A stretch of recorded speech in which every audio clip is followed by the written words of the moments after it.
வணக்கமென் இளைய தலைமுறையே, மாறுவோம் மாற்றுவோம். இன்றைய காணொளியில வெனிசுலாவை உலுக்கிய பேரழிவு, ஜப்பானை அதிர வைத்த நிலநடுக்கம் ஏன் ஏற்படுகிறது, உயிரை காக்க நாம் என்ன செய்ய வேண்டும் என்பது பற்றி இன்றைய காணொளியில பார்ப்போம். உலகின் பல நாடுகள் இயற்கை பேரிடர்களின் அச்சுறுத்தலை தொடர்ந்து எதிர்கொண்டு வருகின்றது. அந்த வகையில் அண்மையில் தென் அமெரிக்கா நாடான வெனிசுலாவிலும் ஆசிய நாடான ஜப்பானிலும் ஏற்பட்ட நிலநடுக்கங்கள் உலக மக்களின் கவனத்தை ஈர்த்துள்ளன.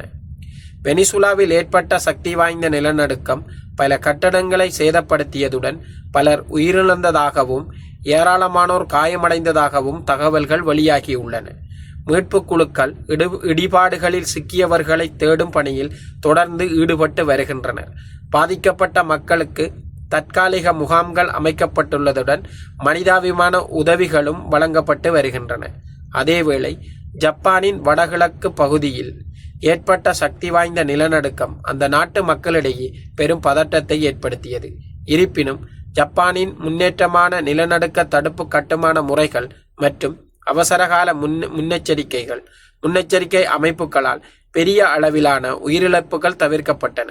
சில கட்டடங்கள் மற்றும் போக்குவரத்து சேவைகள் மட்டுமே பாதிக்கப்பட்டதாக அதிகாரிகள் தெரிவிக்கின்றனர். வெனிசுலாவில் இடம்பெற்ற அழிவு மிகவும் பயங்கரமான அழிவாக பார்க்கப்படுகிறது.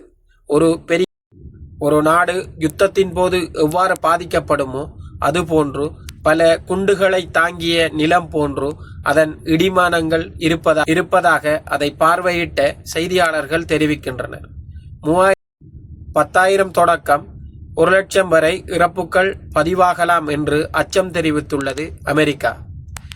இப்போது நிலநடுக்கம் ஏன் ஏற்படுகிறது என்று பார்ப்போம். பூமியின் மேற்பரப்பு ஒரே துண்டாக இல்லாமல் பல பெரிய புவித்தட்டுகளாக டெக்டோனிக் பிளேட்ஸ் என்று கூறுவார்கள் அதில் அமைந்துள்ளது. இந்த தட்டுக்கள் எப்போதும் மெதுவாக நகர்ந்து கொண்டே இருக்கும். சில நேரங்களில் 2 தட்டுக்கள் ஒன்றுடன் ஒன்று உராய்வதாலும் மோதுவதாலும் அல்லது பிரிவதாலும் அவற்றின் மிகுந்த அழுத்தம் உருவாகிறது.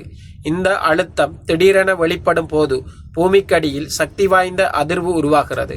அதுவே நிலநடுக்கமாக நாம் உணர்கிறோம்.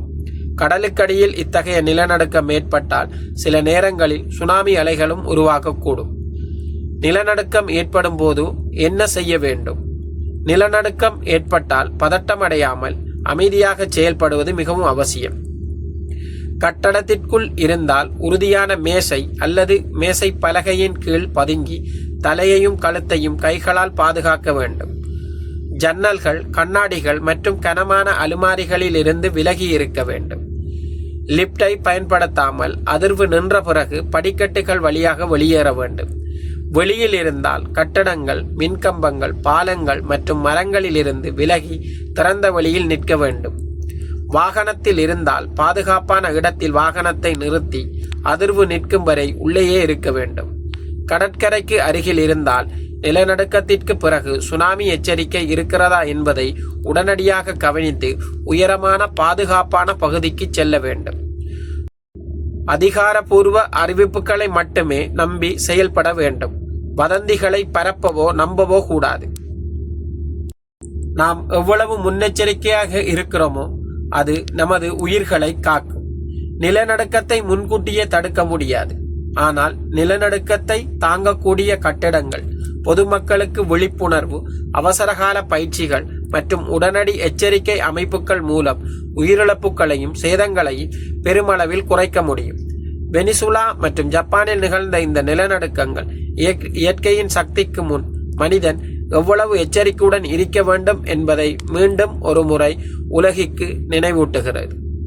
இயற்கை பேரிடர்களை முற்றிலும் தடுக்க முடியாவிட்டாலும் அறிவும் முன்னெச்சரிக்கையும் இருந்தால் ஆயிரக்கணக்கான உயிர்களை காப்பாற்ற முடியும் என்பதே இந்த நிகழ்வுகள் சொல்லும் மிகப்பெரிய பாடமாகும். மனிதன் சமீப காலமாக பல போர்களை செய்து பல உயிர்களை குடித்து கொண்டிருக்கிறான். ஆனால் இயற்கை நினைத்தால் ஒரு சில நிமிடங்களில் பல உயிர்களை எடுத்து மனிதனுக்கு பாடம் புகட்ட முடியும் என்பது வெனிசுலா நிலநடுக்கத்தில் எமக்கு கிடைத்த ஒரு பாடம். எனவே மனிதன் சமாதானமாய் வாழ்ந்தால் உலக மக்கள் அனைவரும் அமைதியாக வாழலாம் என்பதே எமக்கு இயற்கை தரும் பாடம். வெனிசூலா மக்களுக்காக நாம் இறைவனை பிரார்த்திப்போம். மற்றும் அடுத்த காணொளியில் எவ்வளவு உயிரிழப்புகள், எவ்வளவு சேதம், இதனை பார்ப்போம். இந்த காணொளியை ஷேர் பண்ணுங்க, நிறைய பேருக்கு உதவியாக இருக்கும். இது போன்ற வீடியோக்களை பார்ப்பதற்கு என்னோட சேனலை சப்ஸ்கிரைப் பண்ணுங்க. நன்றி, வணக்கம்.